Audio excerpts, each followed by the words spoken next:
It seems that in any era snakes were considered the most dangerous predators. To hell with dinosaurs, look at the titan of boa. That's the way nature works. There always has to be a balance, and even the cruelest predator has an enemy. You got that right. We're going to talk about the mongoose today. You're going to learn why the king cobra is afraid of this little beast, why boar signed a contract with mongooses, and how their relocation can destroy a multi-million-dollar business. Let's go. Snakes are on the menu of many predators.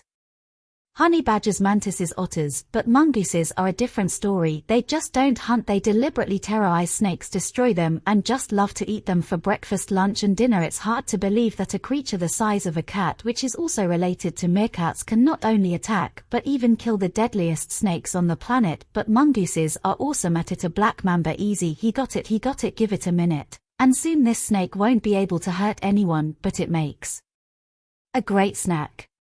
Cobra, no big deal, fantastically fast and absolutely fearless. Animals are ready to attack any snake if it looks delicious, resist even the strongest poison. In fact, they can be called mutants, and their immunity to snake toxins is something of a superpower gained through evolution. The ancestors of modern mongooses must have been so fond of hunting snakes that nature had no choice but to pump their bodies. That's why today even common dwarf mongooses attack snakes without fear. Oh my god, is that a black mamba again? It's just gigantic, and this mongoose weighs like 8.8 ounces. It's 5 times smaller than a snake. Does it bother it? This beast doesn't even think about backing down. Maybe it's just really hungry. In such cases people go to McDonald's. Now things are a little more complicated in the life of a mongoose. They gotta catch their poisonous Big Mac first. And nothing will stop a mongoose that wants to eat a snake. It'll even climb a tree if it has to. See this, there's the mongoose and there's another black mamba, which was probably just hanging on a branch and thinking about its snake life, a life where you can be one of the deadliest animals on the planet and still there's some overgrown meerkat bothering you and nothing will stop it, neither aggression nor venom nor a tree, and it's probably very unpleasant to fall from it. If a mongoose wants to eat the snake, it'll get it sooner or later. Needless to say, humans couldn't ignore animals that weren't afraid of snake bites. Yeah, monster, no, here they had to use mongooses, but as is often the case, reality turned out to be quite different from what the people expected. Just look at the island of Okinawa, the largest in Japan's Ryukyu archipelago. However, to understand what exactly happened here, we must first travel in time and space to 1883. So Hawaii in the 19th century, sugarcane plantations appeared here as on many other islands. With them came rats. They were destroying the crops, causing enormous losses, and it was decided to get rid of the pests by bringing in 72 mongooses to the Hawaiian Islands. Reports of the time say that mongooses were good at reducing the number of rats, mice, and insects. However, they didn't stop there. Mongooses proved harmful to native birds, which had evolved without mammalian predators. The animals were also eating the eggs of endangered sea turtles. Only the islands of Lanai and Kauai are thought to be mongoose-free. For the rest, they've become a real disaster. It's said that mongooses continue to bring losses to the local population. Similar stories happened in Jamaica, Cuba, Haiti and Santa Cruz. The mongooses took care of the rats and almost wiped out some of the local fauna as well. Alright, now let's go back to Japan. Mongooses were brought to the island of Okinawa in 1910 when the Protobortherops flaviviritas, an aggressive and very poisonous snake, was everywhere. Too many people suffered from its bites, and it would seem that if anybody knew about snake hunting was mongooses. But it turned out they were active during the day while the snakes led a nocturnal lifestyle, and therefore those species rarely met each other at all. Also, adult snakes were too big prey for mongooses, so the number of snakes didn't decrease, but the mongooses soon began to breed at an extreme speed. They ate everything they could, including Okinawa rails, which never expected the predators to show up and had almost forgotten how to fly. The rails are now almost completely exterminated. The authorities are still trying to deal with the mongoose invasion, so far without success. I think there are many more cases where people have gotten their hopes up about these snake slayers and then paid for it. I've only listed the most famous and largest. A mongoose attack usually looks something like this. Killed by the mongoose. Yes, they can easily kill domestic ducks, for example, even though they don't look like snakes at all. The diet of mongooses is quite varied, and it doesn't matter to them exactly what the prey looks like: long and hissing, feathery, and squeaky, berries, pies, rocks, whatever. That's why mongooses are banned in New Zealand. I'm not kidding. All mongoose species, with the exception of Saurocata have been banned from even being imported into the country since 1996.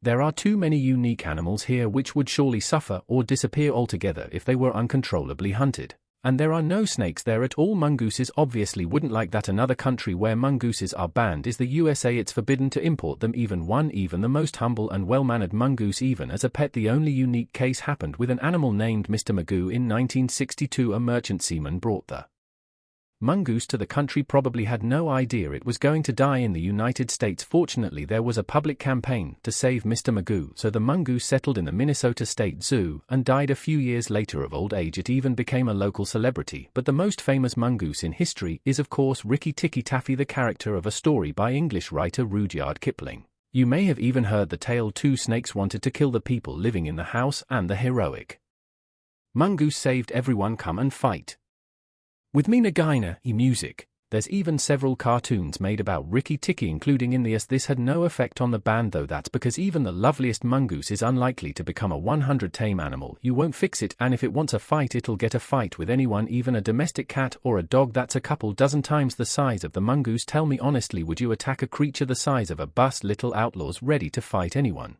and eat anything here. For example, there attacking a python. Note that it all starts when one brave mongoose goes out to see if the prey is dead. Well, then you can eat. Here's a bigger snake, it's alive too. It seems a little over the top for a gang like this, but that's okay. I wouldn't be surprised if the mongooses called their distant relatives from the neighboring forests, and then no one is likely to come. If other mongooses do show up, they'll forget about the snake, because they have better things to do. War of the Clans, battle for the neighborhood.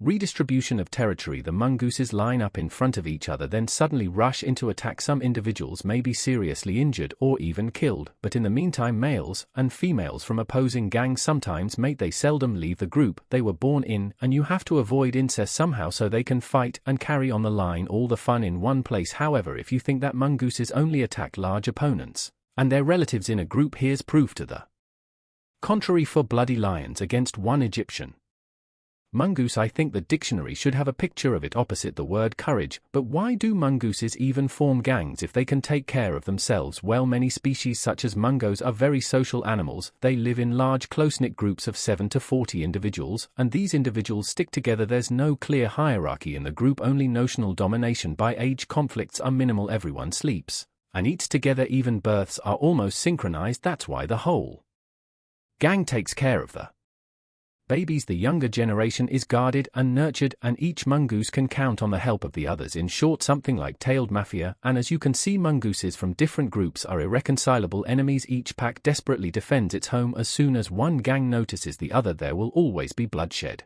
and the battles can last for hours with serious losses on both sides. Classic. All that's missing is gunfights and Marlon Brando. Honestly, I was beginning to think that mongooses were ready for conflict with absolutely any creature. Still, there are animals that can make friends with them, or rather sign a kind of contract of mutually beneficial cooperation, and these creatures are warthogs. To put it simply, like Pumbaa from The Lion King. Why is everyone looking at me? The warthogs just love mongooses. They let them run all over themselves, touch them with their paws, even get their snouts right into their ears. Anything for a spa. Right in the middle of the savannah, mongooses catch annoying insects like ticks, relieving warthogs of the edge, while they themselves get a protein-rich meal. Everybody's happy. By the way, outside of the Disney universe, warthogs are fearsome animals with huge fangs that pose a danger to anyone in the vicinity. One casual shake of the head is enough to give a mongoose a fatal wound. Does that stop mongooses? Okay, we've all learned by now that these animals aren't afraid of anything at all. We'll see you later. If you like this video, then please like and subscribe. Thank you.